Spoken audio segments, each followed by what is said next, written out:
Привет! Меня зовут Анастасия. Сегодня мы разбираем слова и фразы, которые помогут вам совершать покупки в магазине. Помните слово «где»? «Где» помогает спросить и узнать, где что находится. Например, где магазин? Где магазин? Вы можете уточнить, какой магазин хотите найти. Например, продуктовый от слова «продукт». В продуктовом магазине вы можете купить еду и напитки. Где находится продуктовый магазин? Где находится ближайший продуктовый магазин? Вы можете опустить слово «находится», и тогда у вас выйдут короткие вопросы. Где супермаркет? Где кафе? Где ресторан? Если вы хотите купить что-то конкретное, тогда задайте вопрос с помощью глагола «мочь». Я могу, я могу. Где я могу купить воду? Где я могу купить часы? Где я могу купить билет?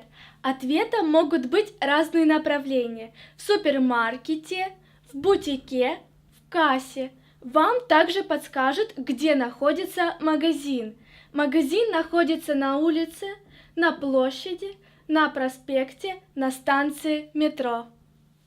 В магазине обратитесь к консультанту с фразой «Я ищу». Глагол «искать». Я ищу. Теперь давайте разберем немного названия предметов. Я ищу рубашку-футболку, свитер, джинсы, кроссовки, туфли. Я ищу. Вы также можете сказать «мне нужен». Глагол «нуждаться». Мне нужен чемодан, зонтик, магнит, шампунь, гель для бритья. Для предметов женского рода говорите «мне нужна», «мне нужна книга», «зубная паста», «карта».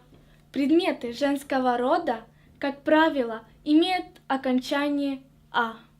Давайте теперь закрепим. Повторяйте фразы за мной. Я ищу чемодан. Мне нужен чемодан.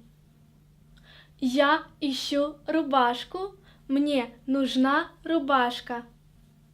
Я ищу духи. Мне нужны духи. Духи, парфюмы, множественное число, поэтому говорим «нужны». Существительный в множественном числе в русском языке имеет окончание «и», «и», «ы». Зонтик, зонтики.